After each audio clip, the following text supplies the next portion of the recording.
Well, hello again everybody. I'm sorry there haven't been any videos for a little while, but things being what they are, and since I am a carer for my dear wife, who has just had a heart operation, and so, you know, the railway has taken much of a back seat, and I've been fiddling around. And as you can see, one of the things I bought was a 3D printer. Now this one is, I forget what they call it now, but it's a particular type where the bed goes up and down. Whereas with the sort of ones which are a frame, in the jargon they call those a bed slinger. The advantage of this is that it is a nice neat cabinet, and it does what it does. This one is apparently, from what I can make out, the best of the cheaper ones and almost the equivalent of some very expensive ones. Cost at the moment I think is about 250 quid, thereabouts, a bit more maybe. But there it is. So there's all sorts of things that I have been doing with it, and one of the things that I wanted to find out was how much it cost to run. Loveliness actually said to me about this, but I'll come to that in just a moment. Let's see what I've been doing other than that. Now, a quick whip around. I won't go too quickly because otherwise you feel sick. Here we are. Now, I did actually have to pay for the files to print this, but once you've paid for them, and I think this was about £7.50 for this footbridge, which I'm not sure I should be able to use anyway on the railway, but it really is a lovely thing, honestly, for what it is. And I'm kind of impressed with it, but I have a problem in as much as this is, I would say, about as perfect as you're going to get, however good you were at making these things. And I found this problem when I first started using computers and had ordinary computer printers, in that their colour production, you know, actually sort of putting in a block of colour, was perfect. So was the lettering, absolutely crisp and lovely. And I decided after a little while that really I preferred my good old hand done lettering and my hand washed colour, and I find with this that it's a little bit perfect. This little bit you can see here, sorry, I'll focus on what I'm doing. This is like a covered wagon, except it didn't get printed very well, and this was an early thing. I've still got the files, so I will go back over it and add in support where necessary, because basically the rear springs on the wagon did not print, so it sort of sits a bit down on the backside, which is, you know, really not overly good. But and what happens if you don't add support is you end up with this, sorry, there we are, you end up with all this filament sticking out here when it should actually look like this. So this has had support added to it. This has had support added to it, yeah, sorry. My camera work is as bad as ever, folks. Now over here, I'll just go over there. There's a pile of bits here which have been laser cut laser cutter over there. Lovely. I'd recommend one of those too. Oh dear, footbridge has just collapsed. Anyway, but you can cut things like this, and windows. They are windows to go in behind, and you can see how tiny they are, and amazingly it cuts those out of cardboard. Some bits of engines that haven't really sort of worked. Yet another Kato chassis. These Kato chassis are not only cheap, they're absolutely wonderful. Wonderful. And that is a new box cab. Not only railway sort of things you can print, but also this here is a little gadget which you can use for, I'm sure it's got other uses, but soldering two wires together. Now, I showed this to my dear brother and he said, or a photograph of it anyway, and he said perhaps these should be closer together so that you wouldn't have any problem. But as you can see, I'm putting that, and I will, that, you know, that's a fair bit of fiddling about to do. So you've got to be pretty unwieldy with a soldering iron, really, not to be able to. And it's one of those things, I've been through this for years. 2 bits of wire, 1 soldering iron, some some solder, and I've run out of hands, you know. Well, I ran out of hands quite early on there.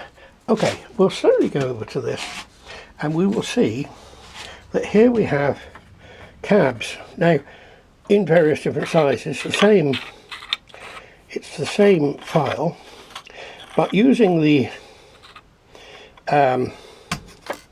slicer, because if you look at the top here, you can see it's ridged because it lays down slices, as it were, and you can fill that and get rid of it. For the rest of it, I'd say the finish was pretty good. That's on that size. There we have, it's not quite the same actually. This one's got, yeah, doors at the side. That's a different, I was experimenting with the size, and even with this one you will see that it is actually narrower there, so that in relation to the length. So if I do that, you'll see that the roof isn't the same proportions. Okay, so then I discovered, you'll be yeah, there are several places you can go to on the internet. One is cults, where you often have to pay for the stuff, which is fine. Although I did come across a bullock cart with driver that somebody wanted 36 quid for, I think. Well, good luck with that. I would have liked it, but I ain't paying that. You know, I might have sort of paid 2 or 3 quid, but not that. And then you've got Thingiverse. Now, all of the printers come with usually their own slicer, but then their own slicer is very often a version of something called Cura, which, if you go to Thingiverse, you actually some of the files need the real Cura, and you can download that for free anyway. Now, this is it's an open wagon, and this is O gauge, and these are the, don't get your fingers in the way, yeah, wheels, and this is well, it's an American GP something or other. I can't remember what they said it was modelled on. whether it's a 9 or a GP30 or whatever. Anyway, now the thing with when you get something like this is that you get to have lots of support to hold the roof sections up. But by the time I'd done that on another one, all the little bits had broken off here and here, and I thought I will try this without.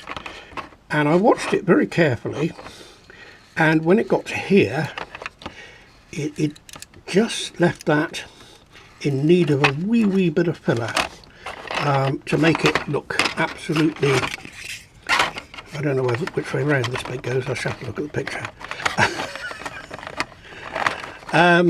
There we are. You can see there is a slot there which shouldn't be there, but hey, and that one's cleaning up. And then look at this Buckeye couplings, and the little windy bit there is a spring, and if you back into one another, there you are. Did we see, did I get that properly on camera? Try again. Get my hand in the way. Nope. This is not, the lighting isn't terribly, well, of course my lighting never is very good, is it? I have to put my finger on there and a finger on there, and then I slide them together, and there we are. Okay. And you see that now, having said that's O gauge, if we come over here, we will see, ooh, this is O gauge track. And really, and look, an O gauge point. You have to buy some hardware, which are little 2mm bolts, but look, this is a truck from Wagon, and I have tried this often enough without putting my finger on, which is quite difficult, and it goes through the point fine. Thing is, with this stuff, you could have a garden railway. How about that? Or if you wanted to do the Wallace and Gromit thing, you know, chasing after the penguin, or indeed the penguin chasing after them, or whichever way round, and you just print loads of this, and away you go. Right, now then, I said, and look, you've seen it, haven't you? How much does it cost to run? Well, this is the standard. This comes with the machine. This particular file. Well, it gives. There are a number of files for things that you are going to print. I mean, for instance, there is, as usual, Benchy. That's always there. I'll just show you that. That was an error. Really, it didn't come out very well. Might be better in a different filament. Anyway, this weighs 100 grams, which is a tenth of a roll of filament, which costs, well, between 10 and 15 pounds. It depends who you go to. It can depend on what sort of filament you want. But I mean, this, so I could say that that's probably £1.50. I don't know what I paid for this filament. It might only be about £1.20. Anyway, having showed that to Loveliness, her immediate reaction was, oh, that's nice. How much did it cost? Well, I've just told you how much the filament cost, but how much does this thing cost to run? Well, now, on the back it says that this is 1100 amps, and it's the old thing of watts equals amps times volts. I couldn't figure out, because the figures for the US version with 110, 120 volts is I couldn't figure it out, or it didn't seem to add up. Anyway, but of course these have a heater in the build plate here, and they also have a heater in the. Can you see my finger? It's in there. There is what do they call it? The extruder hot end. Oh, I'll come to that in a minute. And of course, with heaters, you don't know how long they're on for, and obviously they come and go, on, off to maintain temperature, and the temperature has to be maintained within fairly close limits. So this vase, for that is what it is, took 4 hours and 10 minutes to print. Yes, and this is actually a pretty rapid machine, but it still took 4 hours. And in fact, I have around the top here, you can print something that will go around there with ventilation in it, which this glass top will sit in, so you can leave it in there, and the heat can come out of it. So anyway, it actually costs, I've forgotten, there's my book, sorry, 16 pence. So it was 0.5 of a kilowatt, and our electricity costs, I think, around about 28 pence per kilowatt, and yeah, 28 pence per kilowatt, plus there is a standing charge which tends to vary. Don't ask me why, because I have no idea. So